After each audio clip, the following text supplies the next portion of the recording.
What's your name? My name, I'm popularly known as Mr. B. B is for Bilal, B-I-L-A-L. Okay. You're from? I'm from Uwere. I'm professionally a consultant in hotel management, and I'm an actor too, a comedian actor. I act in Nollywood. You act in Hollywood? Yeah. You're which nationality? Originally, I'm from Lebanon, but fortunately they didn't take my photocopy of I'm an ECOWAS citizen, a Sierra Leonean. So what happened that you're here today? Oga, we are in the holy month of Ramadan. In the night, I don't sleep till morning prayer. In the morning, I wake up around 9 o'clock. I saw a message in my wardrobe, in my iPad. Mr. B, please call me. I have business for you. The man photo appeared. I called him with my MTN line. Who is this? He said, my name is Clifford.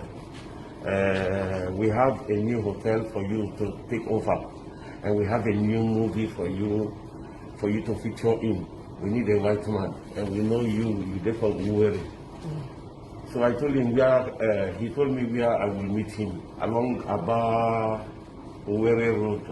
When you are going to Aba, before you reach the Uwere Airport Junction, he told me that there is Arab contractors there.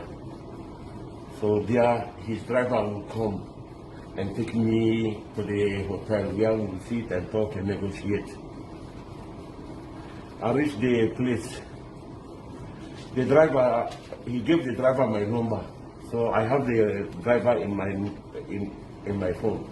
I told him, are they in front of Arab contractors? He said, okay, I'm coming. Like 2 minutes, he just appeared. Are you Mr. B? I say, yes. He said, okay, yeah. Now enter, I'll follow you. Because I was with my Igbo brother. I have an Igbo family. They take care of me in Owerri. I stay in his house. Now his motor, Venza, he gives me to drive to go meet these people. So he enter. He said, I enter this way. I enter. Like 5, 10 minutes, 15 minutes. Okay, where you take me now? Me and Mr. Clifford not talk like that. Where are you taking me inside? Okay, don't worry, we'll go reach very soon. Before you know it, like I don't enter 30 minutes. At the past village. I never know even a river state I don't enter. At the past village, and I'll do prayer inside me. We reach one isolated area. About 7 people come from bush. One of them carry one local pistol.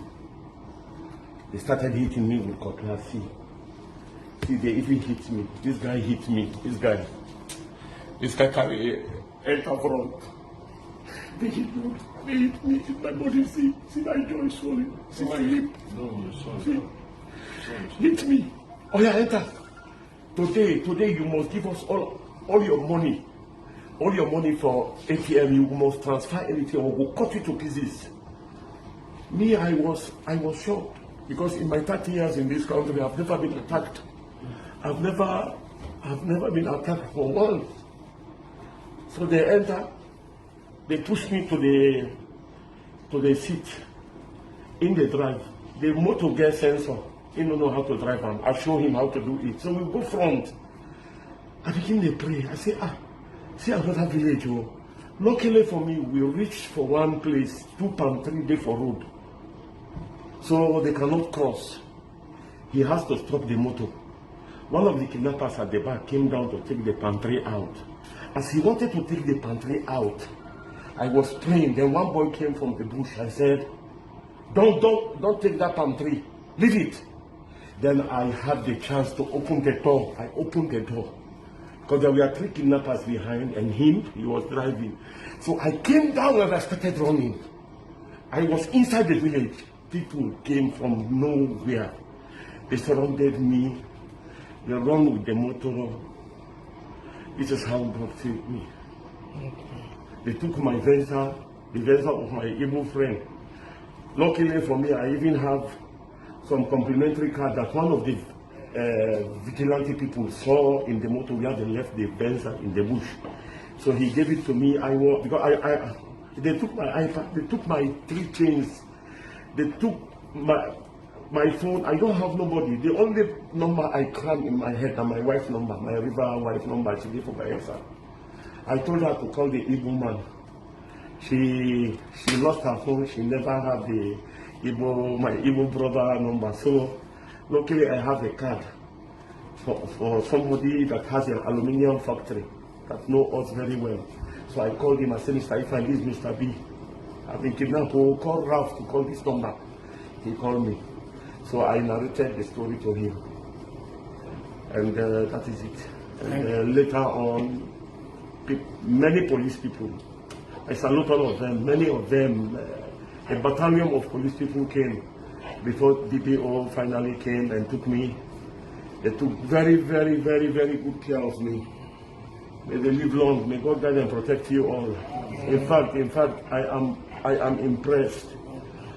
I pray the government will do more for you, to mobilize you more. Instead of you, they go hire this rotting boss, they enter inside.